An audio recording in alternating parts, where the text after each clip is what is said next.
George Babcock enters the Hall of Fame posthumously for his 30-year career as Wolcott High School softball coach, winning 438 games for a .682 winning percentage. Mr. B put Wolcott High School on the map as far as softball. A respected program. No matter where you went in the state of Connecticut, everybody said, "Oh, you're from Wolcott?" George Babcock, Wolcott High School softball. He led Wolcott softball to a Class L state championship in 1992, breaking Ledyard's 47-game winning streak. His teams also won league championships in the NWC in 1984 and NVL in 2001. He was so calming, and he got the best out of his players. I don't care if they were winning by 5, losing by 5 or whatever, he would never yell at the kids. He would take them aside if they struck out in a big situation. He would, take them over to the side and just say, next time, just watch the changeup or watch this. He said, don't worry about it, we'll get them the next time.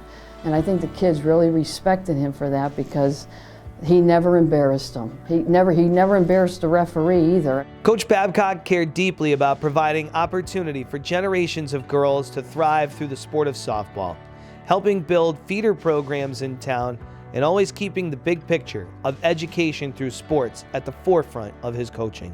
I know it was back in the time when Title IX came through and girls didn't have the opportunity to play sports. So once they had the opportunity to play, he knew he wanted to start coaching girls' sports. He loved baseball, softball, he loved it all. So for him to have the ability to teach the game that he really loved, and he wanted to make sure that he was able to teach the game, and the kids looked up to him, not just for his ability to coach. A lot of kids had said that he influenced their lives. They gave them guidance, not just learning the game of softball, but learning the game of life. Always a great advocate for Wolcott, Coach Babcock's legacy lives on today, including on the very field where he helped bring this tight-knit community together as a softball town. He cared dearly about his softball program, but he cared about the town of Wolcott, and he would do anything he could to make Wolcott a better place, and he did. Coach Joe Monroe was very instrumental in getting him, before George retired as the softball coach, he got the high school field named in his honor. And a lot of times that happens, unfortunately after somebody passes away, but he was there still coaching, and he was able to get to Wolcott High School, so it's George Babcock High School field. So when you see it in the paper sometimes when the kids have to play, it's nice to see his name in the paper that he's honored. He still gets the honor. Coach Babcock was named CHSCA Softball Coach of the Year in 1995 and inducted into the Hall of Fame of both the Waterbury Sportsman's Club and the Wolcott Circle of Sports. He also helped build softball programs in Wolcott, founding the Wolcott Laurelettes and Wolcott Girls Softball Program.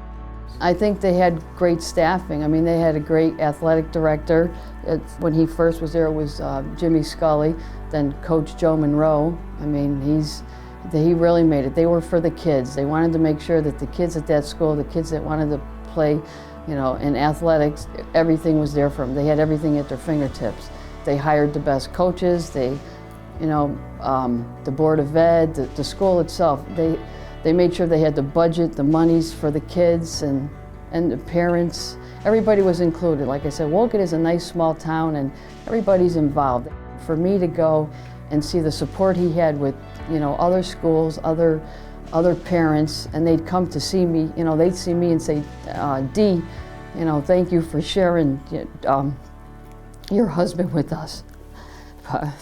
It was good.